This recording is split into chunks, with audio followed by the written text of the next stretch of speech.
I know what you're thinking. It's not fair.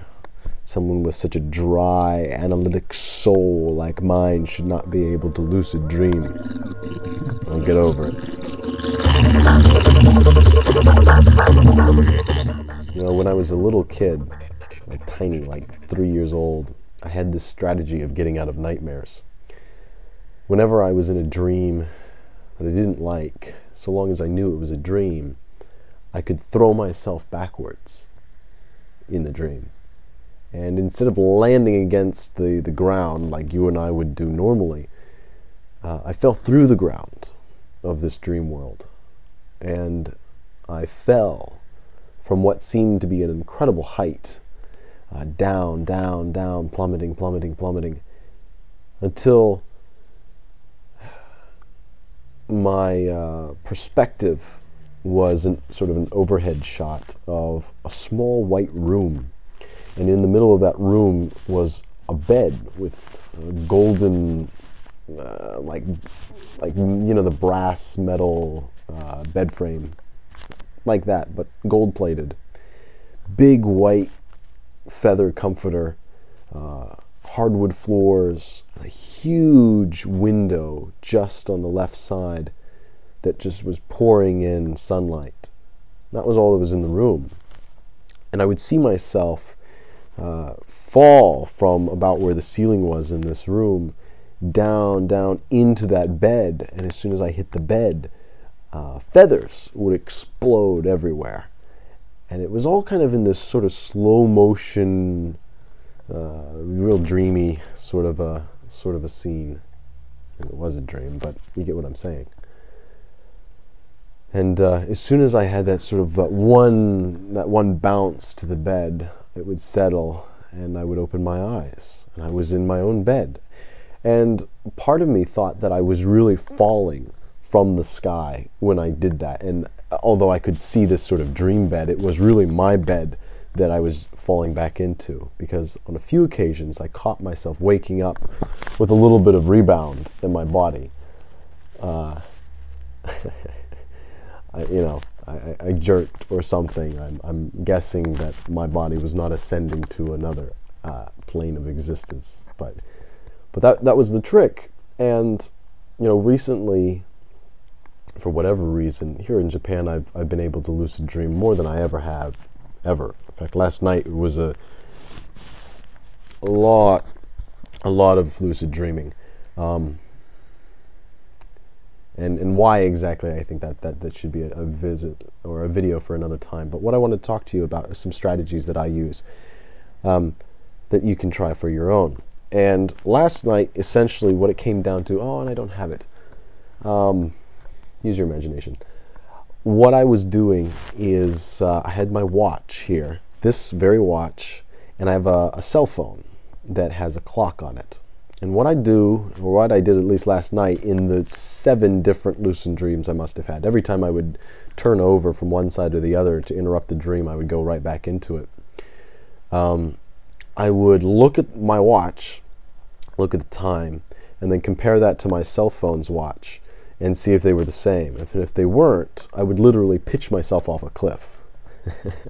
So if any of you really want to screw with me one day, you can like steal my cell phone, switch the clock, because I do this during the day, and that's what I want to talk about now.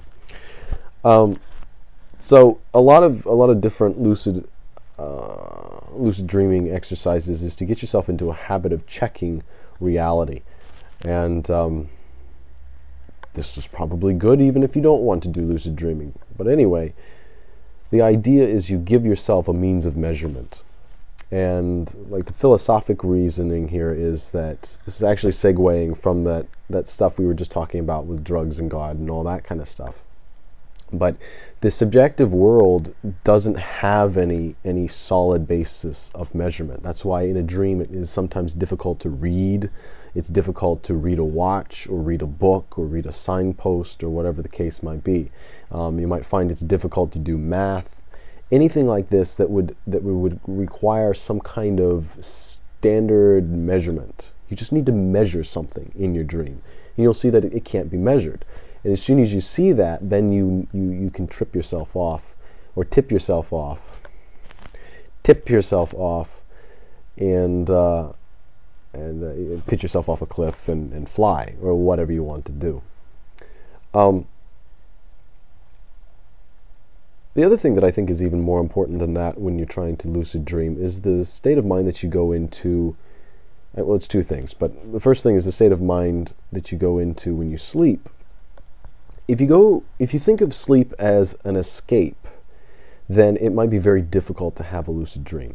If you think of sleep as an opportunity to just sort of escape to the blissful ignorance and that sort of abyss of sleep, it's difficult to have a lucid dream. You have to be on good terms with your waking life in order to have good terms with your dreaming life, or else you'll just turn it into something that it's not. You'll get lost in your own fantasy.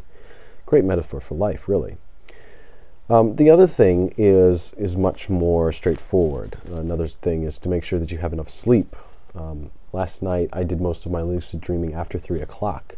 I got to bed a little bit earlier because, like I had mentioned, I was getting sick, and feel better now for those who care. But because of that, I went to bed early, and I went to bed really focusing on relaxing myself and doing some deep breathing before bed and making sure that I didn't just sort of half-ass my sleep time, because I wanted to make it count. And I don't think a lot of people think of it that way, that you can half-ass your sleep patterns, and you really can.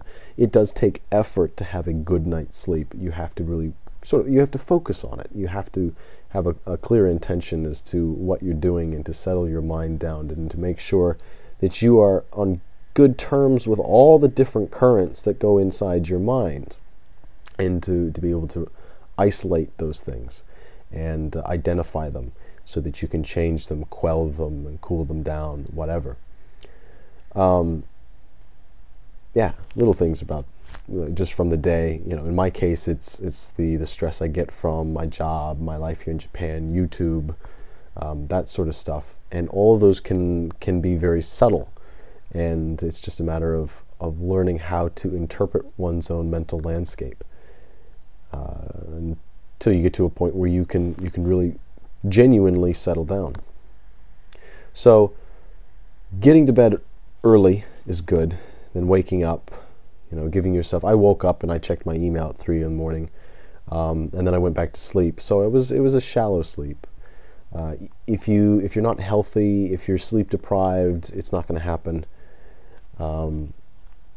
Make sure you go to bed with, you get the good sleep that you need before you wake up at 3, 4 in the morning, whatever the case may be, in order to go back to sleep, to have more of a lighter sleep.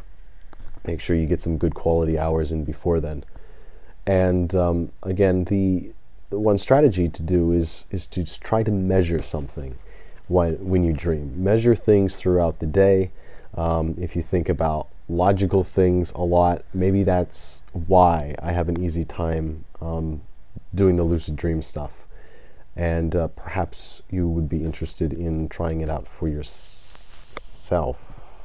That potentially sounds bad, but for some of you, maybe it should. And I think that's really it. It's fascinating stuff, but in the end, you find out it is just thinking. It's self-hypnosis is really what it is. Lucid dreaming. You learn to keep yourself under, because that's the next stage. Is that you learn how to lucid dream, but then you can come out of it and you can wake up. So what you do is you try to keep yourself under, which is a hypnotic term, and maintain just as little of your brain functioning as possible, so that you can maintain the dream state and have it be believable. And once you're manipulating this, and you know that you're manipulating this, you can play God, but at the same time, you know that it's just all a dream. So it's really the best of both worlds. You can have your cake and eat it too. But yeah, but nothing. Try it out.